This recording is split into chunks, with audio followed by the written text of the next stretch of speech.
Welcome to Making Sense of the Madness. We got a great show lined up for you today. We've got Mark Schaffline talking everything economics in this country and beyond. Then we got Dr. Mark Sherwood coming on to talk about possible cancer instances that you may miss, or is it overhyped? And then Zach Payne is going to clear everything out, including the new indictment by Jack Smith and beyond. You're not going to want to miss it. Buckle up and get ready to make sense of the madness.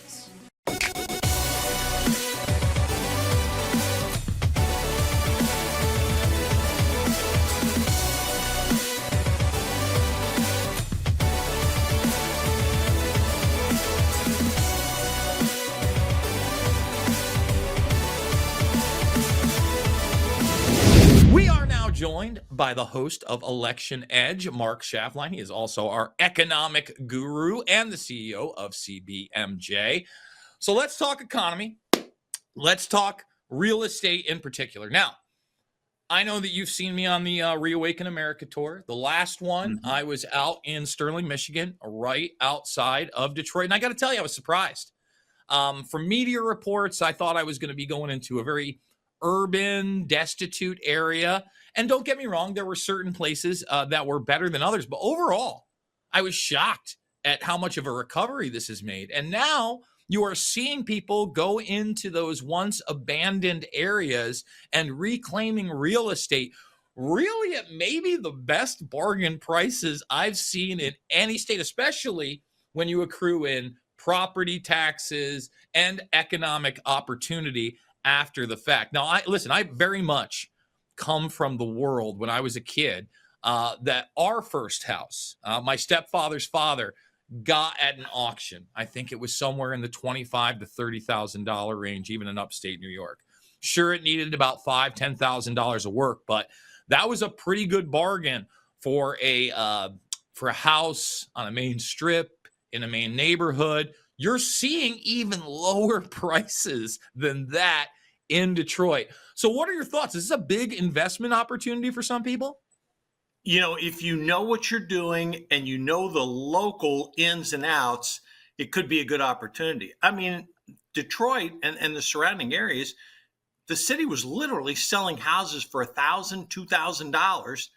Now, when people bought those, some people may have realized, hey, I've got to put $50,000, $60,000, $70,000 into this to fix it up. But even with that, there were some stories of entrepreneurship where capitalism worked. I mean, some people made money, some people lost money. But the key to any area, I don't care whether you're in South Florida where things were booming, now they're not so booming. Detroit, where it was a bust, now it's a little bit better. You have to look at factors like, okay, how much is it going to cost me to improve this property up to a level where someone could inhabit it? You know, you've got plumbing expenses, electrical expenses, lighting, a litany of things that could go into it. But some people who actually lived out of state, moved into Detroit, got a sense of what it was like. And whereas years ago you had dilapidated houses and bad areas, crime was rampant, now some of those houses have come back and some of the neighborhoods have come back. But you have to buy it right, because you could end up in a situation where by the time you fix it up, you can't sell it or rent it for what you have into it. Then you've got the taxes, ongoing maintenance. And then although crime is down, it hasn't gone away. You know, it's still high and owners have to factor that in. But it's like anything else. If you go into an area, scope it out, understand it, then you have an opportunity to make some good money. And some people have done that in Detroit. Now, for me, when I look at this area, this is a real opportunity to own a home, especially if you're like me, right? And your job doesn't necessarily have you beholden to an area. You basically just have to find a good internet spot. There are so many of those jobs out there. And in an arena economically and really globally where they're telling you you're going to own nothing and be happy, or they're running Coinbase ads telling you that you're going to have 5 roommates and maybe somewhere down the line, you know, we're going to do, maybe you're going to be able to own a home, but probably not.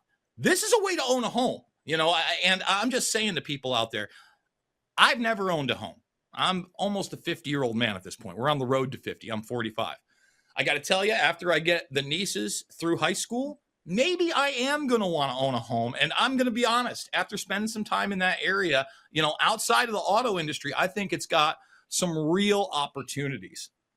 Let's talk about another state that might have some real opportunities. Wyoming. They're announcing they want their own stable coin. Okay.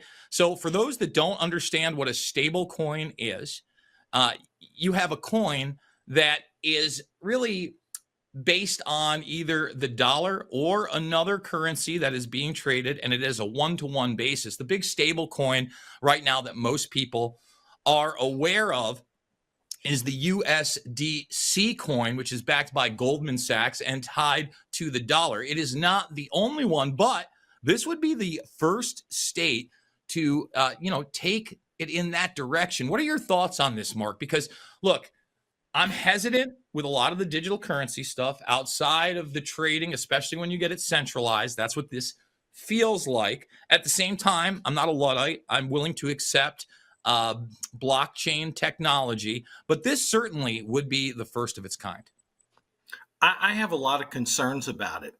And let me share what those concerns are. The Wyoming proposal is basically going to be backed by dollars, by treasury bills. Okay, so if it were to be, I think they're talking about implementing this in either the first or the second quarter 2025. All right, it's likely that interest rates will be lower in Q1 or Q2 of 2025 than they are now, because the Federal Reserve has announced that they're going to start cutting interest rates maybe at the September meeting by 25 to 50 basis points. The problem is this: since these stable coins are going to be backed by dollars, that's going to mean that the banks or the financial institutions that sell these are going to have to hold that capital in reserve. So as an example, if they're holding treasury bills to back up the stable coin, okay, it's great. Guy comes in, wants to buy $50,000 or $100,000 worth of coins. Great. Okay. The financial institution that sold those coins now has to keep some amount in cash and the balance in treasury bills. Say it's 95% T-bills, 5% cash. Because what happens if that buyer at a certain point wants to return that coin and sell it? Well, if interest rates tick down after you buy it, then the value of that coin is likely to go up. But what have we seen over the past 3 years under a Democratic administration? Massive spending, widespread inflation. Yes, it's come down. It's slightly under 3% right now. It's still way above the Fed's goal of 2%. But if interest rates ticked up and you've got a stable coin that is backed by dollars and you go to sell that coin, it's going to be worth a lot less than you paid for it. So I don't know. I mean, having states create their own digital currency, you ask yourself, what could possibly go wrong? I mean, we already have the US dollar digital currency that you can do. But I don't know, Jason. I know Wyoming's, quote, got the pioneer spirit and, the cowboy land and all that. But I would be cautious at best on how to proceed here because, look, if you want to get into the cryptocurrency market, and I know we're going to talk about this a little bit later, you can buy Bitcoin, you can buy Ethereum. There's things you can do to have exposure to that.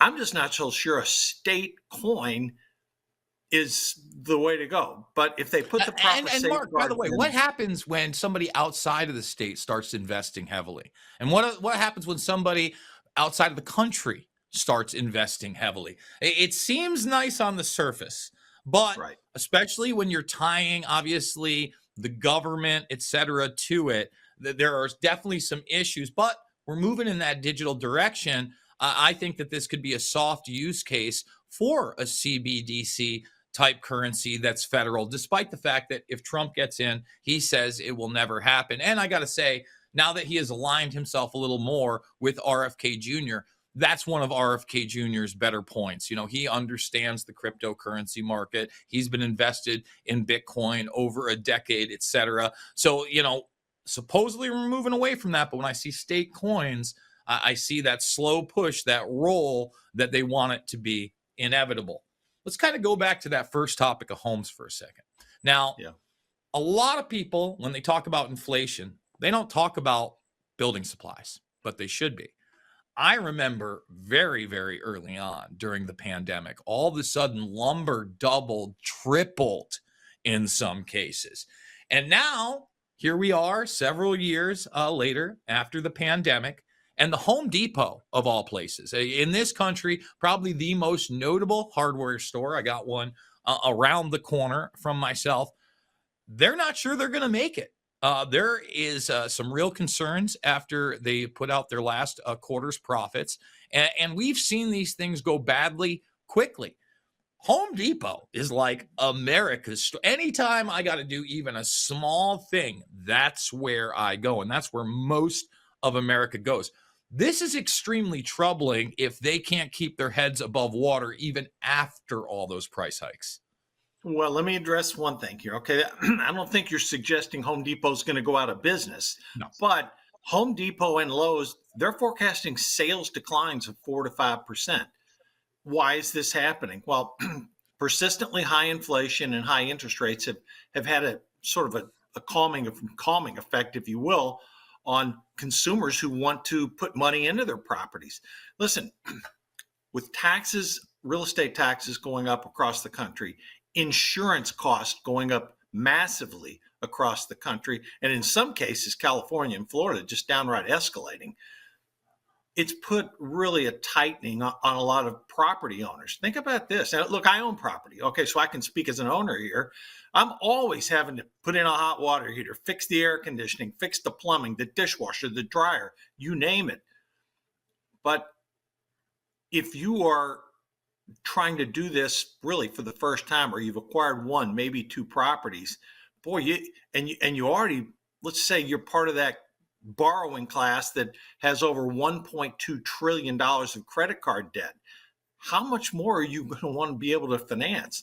And if things go bad, yeah, you're going to have to repair it, but you're probably going to do everything you can to fix something before you have to go out and buy another one. So I think that's having an effect too. So if you have an economic slowdown, and I happen to be in that camp that says, particularly on the consumer side, with all the debt and all the cost for insurance and taxes, I'm in that camp that this may go on for a while. And if you have an outright slowdown, or if the economy really stopped, meaning it's not growing, then these stocks could go much lower. But right now, I don't see a risk of them going out of business because, look, you got to get this stuff somewhere. But let me show you an example. Look at South Florida. They have a major insurance crisis going on in the state of Florida as a result of the Surfside condominium thing. People that own condos, contrary to like the Detroit situation, they're getting hit with massive assessments. So an area that was once booming, Florida real estate, is calming down. So if you have property values that are not escalating and they're either flattening out or somewhat declining, are you going to really want to go out there and fork over $1,400 for a refrigerator or oven, stove? No, you want to repair the existing one as long as you can. Or go hit the Salvation Army like I do and pick up a dryer for $100, folks. That's how we do it here. We're going to take a break. We're going to come back. We're going to continue not only talk about the global economy, what's going on in Hong Kong. You're not going to want to miss it. More Making Sense of the Madness after this.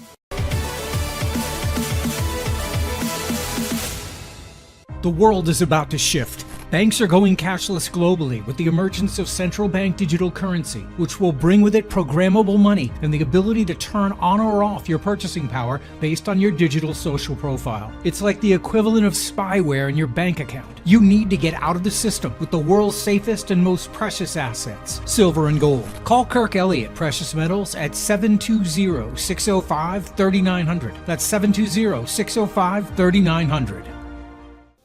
Don't let them win. Patriot TV is committed to delivering the truth. America's new network for patriots is growing fast, and we'd love you to join us as a member of Patriot TV. Your support makes it possible for us to continue to deliver unbiased reporting, thought-provoking discussions, and insights you won't find anywhere else.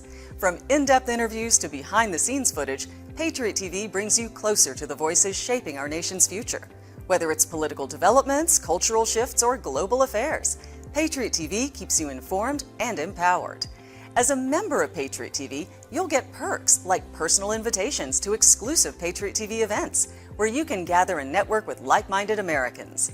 We'll also host online events throughout the year with General Flynn, who's committed to host live Q&A webinars where callers like you can ask him questions and get real answers. Access to these events will be members only, so go to patriot.tv, click on Become a Member. It's fast and easy. We have a great membership option starting at just $9.99 a month, or save with our annual membership for only $99, or take advantage of the best value, the 2-year membership for just $159. Go to patriot.tv, click on Become a Member. It's fast and easy. Do your part to make sure the truth gets out to all patriots and help ensure future programming. Become a member today. Just go to patriot.tv, click on Become a Member, join today.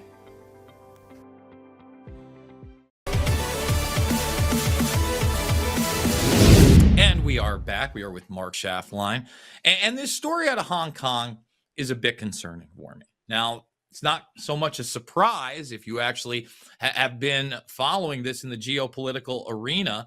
But pre-COVID 1984, you had a ton of protests out in Hong Kong because essentially their government was shifting over to China. For those that do not know Hong Kong's history, it was basically a British colony for about 100 years in this trade deal, and that ran out. Now, the people of Hong Kong were accustomed to at least, a slight bit more freedom than the CCP allows. And, you used to have protests going on in this country on a large scale, marches, etc.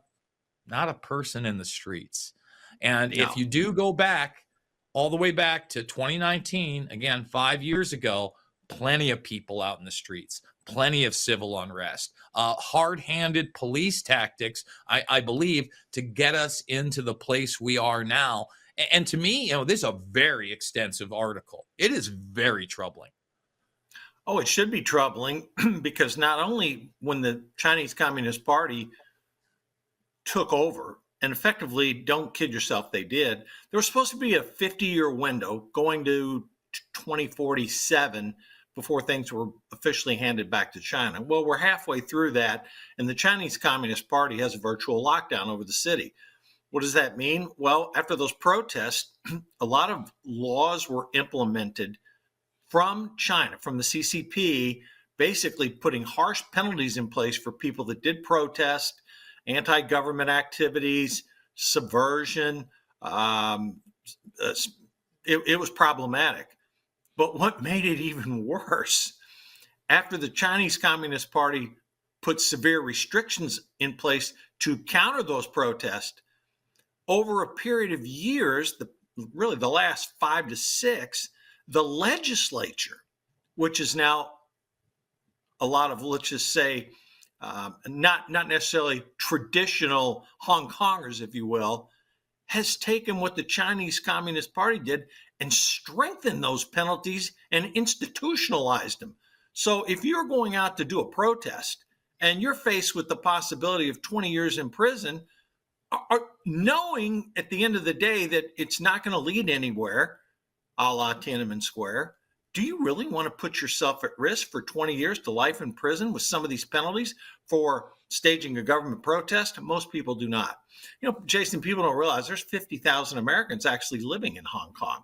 So you had a vibrant city, and we talked about cities earlier. Think about this. Real estate prices in Hong Kong are down 50%. 50% from where they peaked. They have their own currency.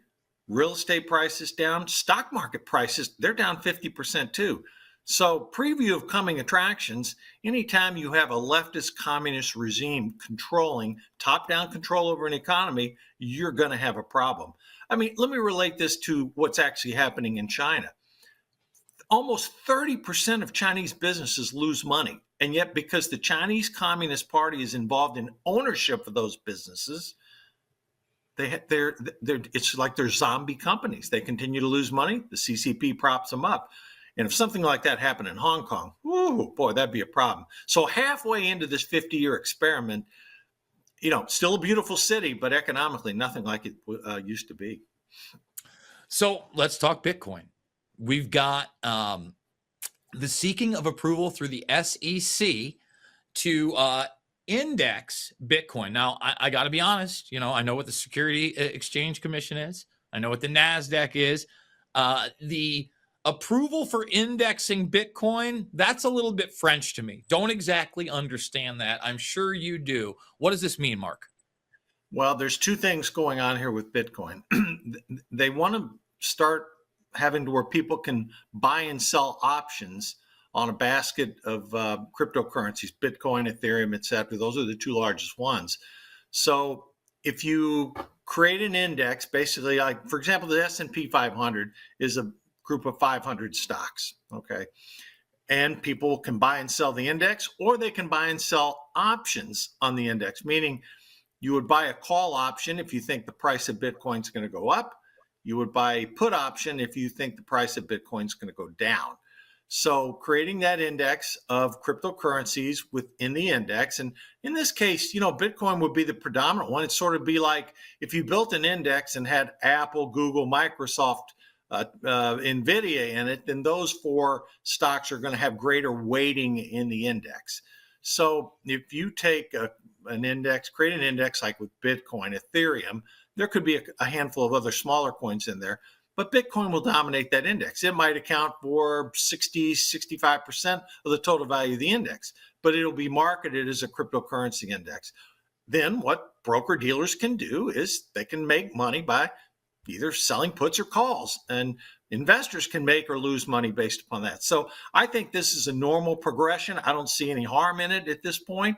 And I think the more acceptance that cryptocurrencies gain, regardless of what your opinion is on them, they are here. There's a limited supply, meaning I think, Jason, it's 21, 22 million Bitcoins out there. It's not going to grow a whole lot. So no, this is a natural progression in financial engineering, and I don't really think it's going to have any harm at all. Yeah, I don't think that it's going to be harmful. I think that it's going to further legitimize these cryptocurrencies, obviously, especially Bitcoin and Ethereum. And with Ethereum, you have tons of these altcoins that run on that network. So again, it's not going anywhere. People that don't understand that need to start. I'm not telling you have to be invested in it. I just would suggest that you keep your eye on it, because there could be a point where that gets leveraged much higher than other assets, but at the same time, you may see a peak and a very, very quick drop off like you don't normally see in other stocks as well. That's the crypto market. Let's talk about the military industrial complex market for a moment. You and I have discussed this now for some time. It got supercharged after the events of October 7th. That conflict, despite what we're being told, and possible ceasefires, etc., seems to keep going. And then this is kind of under the radar. Meanwhile, where most people are focusing on the Middle East now, the United States has announced significant new military assistance for Ukraine yet again this week. Now, that means the money train keeps on rolling down the tracks. This tells me Lockheed's a good investment. This tells me Raytheon's a good investment. Down the line, of course, I'm an anti-war guy. My morality will not allow me to invest in these stocks. But this really does show that despite the American people in large part wanting these conflicts to end, there is no end in sight. Obviously, we have this election coming up. But if somehow, some way, Kamala Harris and that administration gets in, I mean, they're not talking about this ending. They're talking about strengthening their relationship with Ukraine and democracy. Donald Trump really seems to be the only game in town where this could possibly reverse, and maybe these stocks either start to level out or maybe even go down. But even then, Trump is a big military guy. I would assume that he will reinvest in other programs that are going to be beneficial to these companies no matter what. There is zero chance that the military industrial complex will see less spending under either Trump or Harris administrations. I was thinking about while you were talking about that. Do you remember the time when Republicans used to be known as the defense Republicans, they always want to build up the military, build up defense, spend money. Neocon And now warhawks. the Warhawks, exactly. Yeah, the Warhawks. They're still the out line there. of- Don't get me wrong. There's some hawkish people. They've just been totally and completely overshadowed by the left and the Democratic Party. And this is, why I've been politically homeless for so long. I could relate to the anti-war left. There is no real anti-war left at this point. They pick and choose what they want to talk about, period. And most of the time they're talking about democracy and strengthening our ties with foreign nations that are at war with first world nations that have a superior military, maybe not to ours, but the nations that we're supporting. Oh, and it goes beyond that. I mean, just yesterday you had Zelensky talking about the need to, again, take the handcuffs off and let the Ukrainians use weapons that can reach further into Russia. And so far, the NATO allies and the Biden administration, what's left of it, have said, no to that. But let me share a little nugget with you here. Okay, and you are right about those defense contractors hitting 52-week highs. I actually had dinner with a gentleman last night that works, ironic, I didn't know we were going to talk about this today, but for a military defense contractor. And I asked him, I said, did you see that story about the F-22 Phantom plane, how it cost $350 million? It's a fifth generation plane. He goes, yeah, I know all about it. And he said, Mark, here's what you don't know. We're already working on the sixth generation of these planes. I was like, whoa, this one cost $350 million? He goes, yeah, and it does some unbelievable things. Yeah, they can't even publish the stuff about all the things this plane can do. I hear that, and then you ask me this question, I can unequivocally tell you, and this guy works for a major defense contractor, that I don't see any slowdown in spending. Deficits be damned, it's not going to matter. We're going to get to a point pretty soon where the interest on the national debt will exceed the military budget if we're not already there. So no, I mean, if it's the Harris administration, oh my God, how are they going to tax to pay for all this stuff? And if it's the Trump administration, we're going to see some deficit spending also. So at a certain point in time, maybe, but right now there's nothing stopping this train, Jason. Now, Mark, you're on the air 5 days a week, and I think you're even doing a weekend show on top of Election Edge. I'm on every Monday with you. Let people know when it is and how they can check it out. 6 o'clock Eastern time, 3 o'clock on the West Coast. We're live. We do Election Edge. We give updates on everything going on. We talk about the capital raise, the money raised these candidates, the polls, what are the issues behind it. I know with Harris it's difficult because she has no position, but we dive into it every day, 6 Eastern, Monday through Friday. All right, we're going to take a quick break. Mark Schaffline to Dr. Mark Sherwood. You're not going to want to miss it. We're going to be talking about whether this is hype surrounding dermatology exams showing cancer on your hands. And honestly, this is something I've got a question about. My nails have changed. Is this bad news brown for me? Do I need to get it checked out? Or is this more hype? Dr. Mark Sherwood after this. Ladies and gentlemen, this is General Mike Flynn, and I'm inviting you to join me on September 4th at 4 p.m. Eastern. That's September 4th, 4 p.m. Eastern. Mark that on your calendars. We'll be live on Patriot TV. And what we're going to be doing is we're going to be talking only to our Patriot TV defenders for an exclusive discussion, a Q&A, if you will. Your presence is crucial as we dive into the matters that shape our great nation. And again, this is only for the Patriot TV. So if you go to patriot.tv, you can register today. There's a banner at the top of the website. You can sign up for September 4th, 4 p.m. Eastern. Together, let's stand strong for America's future. God bless you and God bless America. Access to these events will be members only. So go to patriot.tv, click on Become a Member. It's fast and easy. Become a member today. Just go to patriot.tv, click on Become a Member, join today. I don't know about you, but I have to have that cup of coffee in the morning. And Kingdom Cup is mold-free, it is pesticide-free, and it is organic. It's got this flavor that is delicious. You don't even have to put cream or sweetener in it. Why did we go with the bean form, the whole bean? Because ultimately the powder form is the one that gathers the most moisture. And that means the more potential mold development. This is actually organic mold-free certified. That's important because ultimately people drink coffee. It's cultural.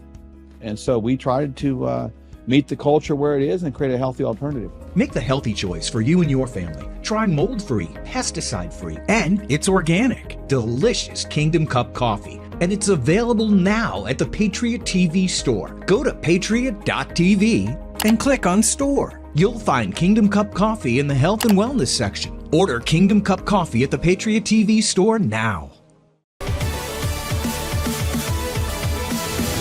And we are back. We are joined by Dr. Mark Sherwood. And I got to tell you, the stories I sent to you today, they're a little bit self-serving. I've seen some hype around the way your nails look. And I got to admit, number one, I got like a little black ring right here on my thumbnail that I did not have before, right on that edge, just like that person's thumb. I would say mine's even darker. Been there for a couple years. I've also got these lines that have come up. I don't feel any different. I know there's been a lot of hype around melanomas and those type of cancers in the past. I know there's a lot of misdiagnoses as well. And if you read the article, they'll even admit a lot of this stuff, especially if you're seeing it throughout your hands, is benign. It is basically, you're getting a little bit older, your body's changing. So what are your thoughts on this? I mean, should people really be concerned if, like I said, you look at that, I got a little black line, hasn't gone away in a couple years. My hand doesn't feel like it's fallen off. I don't feel any pain. What's the deal? So you did a little self-research this morning, it sounds like to me, right? But no, the deal is when people come into our office, into our presence, we actually do examine the nails. We look at, believe it or not, we look at their eyebrows. We look at their skin. We often look at their tongue. We're looking for discolorations and things. But with nails, generally speaking, there's two things that contribute to nail dysfunction. It's going to be nutrient deficiencies. Many times it's zinc is what I see quite often. And also when you see that dark spot or a dark spot that's sort of isolated and not global, generally it's trauma. Nail's been mashed or something like that. Sometimes when nails get thick, especially in the toenail area, it can be two reasons. One is kind of a yeast or a fungal or mold kind of infection causing the nail bed to get thick. Additionally, it can be trauma with the toes because the toes are cramming those shoes all the time, and we are banging them all the time. Then, as you mentioned too, Jason, as we age, things do get dysfunctional. They get misshapen, they get damaged. The only thing I didn't like about that article, in a sense, is it kind of promoted and planted a seed of what I would consider fear, and we don't ever need to do that. Pay attention, yes, but don't go down the pathway of worst case scenario. So, yeah, that was the thing, right? Because that's the big gripping headline. That's always what they lead with. As soon as you hear the C word, people panic, etc. But seeing, as I've seen so much hype again, not only around skin cancers, but even breast cancers. And now more than ever, we're seeing misdiagnosis. We're seeing mastectomies that should have never happened, etc. I'm always hesitant because, let's be honest, mainline medicine isn't always the best. They might see this and misdiagnose you. You might have to go see 2-3 other people before you get the correct, diagnosis. You mentioned zinc deficiency. Are there any other minerals, vitamins, etc., that I should be paying attention to? Yeah, typically you can look at like vitamin A is a big one as well. So A and zinc are integrally tied to nails as well as it's a B vitamin. Actually, B7 is biotin. I'll give people a little tip out there, and this is something that I watch my nails as well. I've been using GHK copper peptide cream, and you can put that on your face to get rid of those those little wrinkles and things like that. It'll tighten them up. But you're going to use your fingers to do that. Well, guess what? You get strengthening and growing of nails like that too. So there's a little side note tip for you. GHK copper cream. All right. Now I got this other story out there. And this one kind of reminds me of the Mountain Dew craze gone wild with the Red Bull craze. You got this woman talking about, I believe it's her boyfriend, who's 34, suffering cardiac arrest from drinking daily Red Bull. Now, let me just say this. I'm not dismissing this story. In fact, when I was, I had to be about 20 years old. I was on my own. Sam's Club Cola was like my water. I was not drinking water on a regular basis. And I developed an irregular heartbeat. It very much scared me. I went and saw a doctor, etc. I didn't have insurance at the time, so they weren't too keen on doing a whole bunch of different things. But I mentioned, that, and he said, well, that could be part of the issue. Gave it up. In fact, I'm not a big soda drinker. I would say, with proper diet and exercise, my heart issues were gone, I don't know, in a matter of months, maybe a couple months, didn't have them anymore. That was obviously the issue for me. We're living in a very different world now where a lot of people have taken hate and lie shots, and we've obviously seen the heart issues out there, okay? When you read something like this, do you think that may be a contributing factor? And then when you look at something like Red Bull that is heavily caffeinated, etc., how much realistically do you have to drink on a regular basis for it to become this extremely detrimental to your health? Every year, there are a number of people's deaths that are attributed to consumption of these high caffeinated drinks. And it is a real deal, but it's always also personal too, Jason. There's always things going on underlying. A lot of people's cardiac muscles are not working too well right now for a variety of reasons. I mean, that's been tied back to the myocarditis, from the vaccines. That's been a clear connection. But also you've got, again, nutrient deficiencies. You've got poor health. That's part of our journey today. And a lot of these caffeinated drinks, Jason, they have caffeine listed and they have other ingredients listed. What they don't list clearly is the caffeine inside those other ingredients. So a lot of the caffeinated drinks will have between 150 and 200 milligrams, perhaps, caffeine listed, but you might have much, much more, double, triple that with the ingredients that yield caffeine, such as like a ginseng or things like that, right? And then not to mention, you also got those high doses of B vitamins that can stimulate the body as well from an adrenal capacity, which stimulate heart rate increase. So it's a big deal. We do need to watch the amount of caffeine. We do need to watch the amount of stimulus we put in our heart. But overall, we need to really engage in withdrawing some of that unnecessary sugary mess that you talked about earlier. I'm glad you gave up that previous habit, sir. Well, I was never one of those guys that drove around in a truck all day drinking Mountain Dew until everything was like neon green. It always kind of gross to me. The Red Bull craze, the energy drink craze didn't get in on that either. However, being in the bar game, those shots, the energy drink, that's where I would feel it, and I'm the kind of guy that maybe if I overdid it, my big toe hurt with a little bit of the gout, maybe even the pre-diabetes. I don't know at this point. Dr. Mark Sherwood, an absolute pleasure as always. Let everybody know where they can check out your work and support you, sir.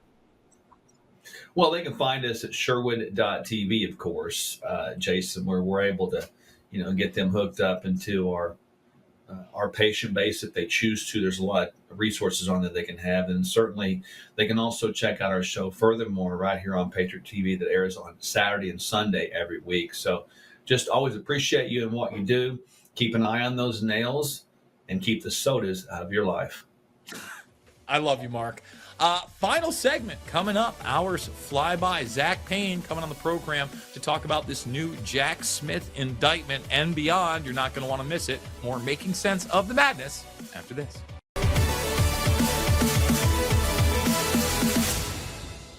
Did you know that thousands of authors across the country have written books and published them with Page Publishing? If you've written a book, Page Publishing can help you through the process. We cut through the confusion of the publishing world to make it easy for you. If we decide to publish your book, your work ends and ours begins. From copy editing and proofing to typesetting and book cover art, we get you printed, distributed, and sold on Amazon, Apple iTunes, and in bookstores across the country. We'll even help you promote your book. That's right, we do all this for you. Biography, self-help, mystery, novels, sci-fi, even a children's book. No matter what genre, Page Publishing can bring your book to life. Call today for your free author submission kit and find out how you can be the next published author at Page Publishing. Call for your free author submission kit at 855-993-2114. That's 855-993-2114. Throughout history, the spirit of patriotism has prevailed. The battles may have changed, but the values remain the same. Today, in 2024, we find ourselves at a pivotal moment where the call for unity, freedom, and a better future echoes louder than ever. For more than 10 years, Patriot Mobile has been committed to supporting the values that make our nation great. With affordable plans and reliable nationwide coverage, Patriot Mobile is not just a wireless service. It's a call to action for those who believe in the American dream. Because this year is not just any year, it's the most important year since our nation's founding. Choose a wireless carrier that shares your values. Choose Patriot Mobile.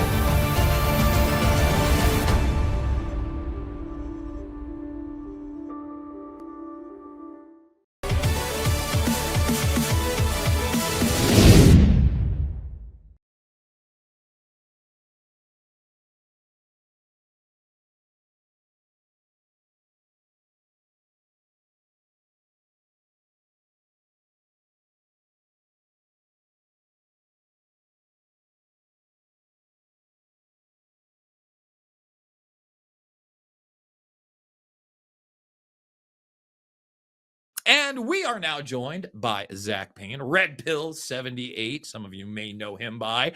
And look, man, didn't see this one coming. Figured that they were just going to run with the conviction train in the New York case and the sentencing coming up in September. And I'm sure that's still in their little bag of tricks. But somehow, some way, Jack Smith, this prosecutor, has retooled the Georgia indictment that has essentially been thrown out and filed more charges against Trump via the 2020 election. First off, what are your thoughts on this, and how far can this go under the end of a Biden administration, but if Trump doesn't get in there, into a Kamala Harris administration? All right. So, Jason, I think, first of all, this may be the case out of D.C. because it's Judge Tanya Chutkin that's going to be overseeing this one. Now, the thing that I see looking at Jack Smith's recent attempts to retool this indictment, removing any references to President Trump, completing any official acts, putting any pressure on the Department of Justice, it's merely a desperate attempt to try to bring this case into some sort of compliance with the recent Supreme Court ruling that presidents have a presumed immunity when it comes to the commission of any official acts. So he removes any reference to the Department of Justice. Well, a president has the right to speak to his Department of Justice because, of course, he's the president of the United States. He's cut, I think, 9 pages out of the original indictment. It is essentially exactly the same, except for any references to the fact that President Trump was president, which would assumingly be within the confines of the Supreme Court's decision. The only thing is that Jack Smith is kind of betting preemptively on what Tanya Chutkin is going to see in terms of her interpretation of that ruling. At the end of the day, I really do think it's a desperate attempt. I think that because we're in the waning days of the Biden administration and Joe Biden isn't even running the country at this point, he's probably going to be on vacation for the remainder of his time in office. This is not going to go anywhere. And by the time that it does go anywhere, President Trump is going to be back in the White House and he will have appointed a brand new attorney general. And anything related to any of these cases is simply just going to be tossed out. They're going to be dismissed because none of them have any merit on their face. Now, you just used the word attorney general. After RFK Jr. gave that speech last week and then got up on stage with Donald Trump, a lot of people were talking about RFK Jr. as the attorney general. I got thrown for quite the loop when the CIA director was thrown out there. Now, this is something that actually, piques my interest. I don't necessarily think it's the wrong thing. He has now said on Tucker Carlson and elsewhere that he would not dismantle the CIA, but he would regulate the CIA and, of course, be part of that committee or group that would declassify the documents, not only about his uncle and father, but even beyond that. And I'm hoping and assuming, and this is me kind of projecting a little bit, we'd also get to 9/11. What are your thoughts? So I have to be honest, I wasn't particularly surprised. If we go back to, I think it was April of last year, I had suggested on my program that RFK Jr. would make an incredible vice president as a unity government, sort of what we're seeing right now. Now, he actually did mention that when President Trump first reached out to him, it was as his pick for vice president. He wasn't interested in that. But I also said that the best possible outcome for us, the American people, and even for the Kennedy family to get truth about the various assassinations that the CIA has been complicit and actually taken part in, would be for RFK to be the director of the CIA. I mean, can you think of any better just desserts than the offspring of two Kennedys that were both assassinated by the CIA, coming in, retooling that organization, and releasing the truth of what happened, not only in those assassinations, but MLK, probably Malcolm X, any number of assassinations of democratically elected leaders around the world. If he released that information and showed the truth to the American people, it would be an absolute game changer. And then, of course, you can't forget about the recent assassination attempt of President Trump on July 13th in Butler. I think that even if he is heading up an independent, bipartisan investigatory committee to get to the bottom of these assassinations, the CIA is most likely not going to be forthcoming with any information they may have. And the only way that he's going to be able to get all of that information, gain full access to it, is if he was sitting at the top of the pyramid. Just because he goes to the CIA doesn't mean that he has to stay there for the entirety of President Trump's time in office. He could come in, he could get that information, release it, he could retool the entire organization, and then he could move on and complete that process yet again in another corrupt federal agency. You know, again, it does pique my interest. I still think that we should probably be getting rid of the CIA, the FBI, the NSA, Homeland Security, and not just retooling. But again, this isn't a revolution. It's a reformation of our constitutional republic with checks and balances. If somehow, some way, Kennedy can go in there and do it without dismantling it, I'd love to see it. Like you said, you couldn't write a book or have a movie with more irony if you were to put RFK Jr. in that position, given what happened to both his uncle and his father. So, look, it's interesting times. I'm certainly keeping my eye on this.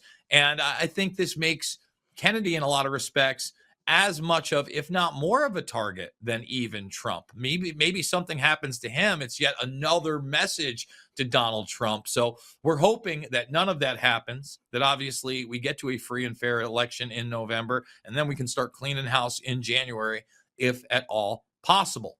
Speaking of cleaning house, it seems like the authoritarians out there are trying to clean house when it comes to Telegram.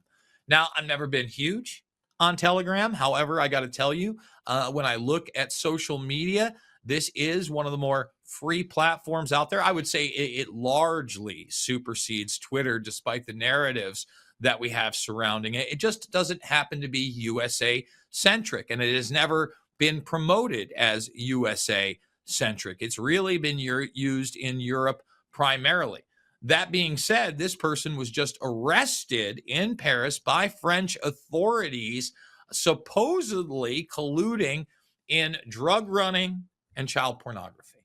Now, when I hear that, I know what they're doing, because you and I both know that it's all about the platform and not this person's activity. There is nowhere where this person is directly involved in child pornography or dealing drugs. People using the platform, maybe. He discussed on Tucker Carlson recently that his lead engineer, the Central Intelligence Agency, tried to hire and recruit him to put a backdoor into Telegram. You know, this is really, really problematic, because this is a guy that has all the resources in the world. I would even suspect that there is the possibility that the French authorities, among others, and he alluded to this too. He said, you know, a backdoor is a backdoor. Whether it's America, France, any entity, can get into it. And that's the thing. You build this entity. I don't think that it's the CIA that will give themselves direct access. They'll create a plausible deniability circle, and one of the offshoots will go there. I would also posit they may be able to already get into some accounts, but since they are doing so in a legal manner, they cannot use that in prosecutions against others. So many people thought that their signal communications were encrypted until we saw some of these trials with the Oath Keepers and January 6ers. Obviously not as encrypted as they thought it was. So what are your thoughts on this arrest, and where will it go from here?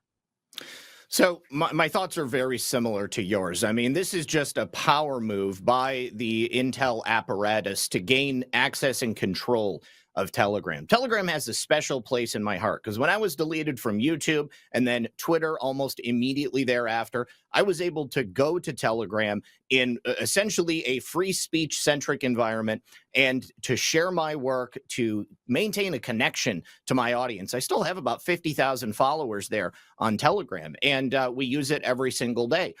It's not as, I guess, user friendly in the same way with the features that like Twitter and other social media companies have, but it is still very useful. And definitely, there's no way that Pavel is involved in child trafficking or in drug trafficking. I mean, any social media platform, any platform for communication can be used for these nefarious purposes. It's like people who say that, oh, cryptocurrency is great for drug trafficking and child trafficking. Well, so is cash, so is gold, so is any storage or exchange of value. The reason they're going after it is because they were not granted access, as they were to every other platform. I'm sure you remember just a couple of years ago, the feds did this to WhatsApp.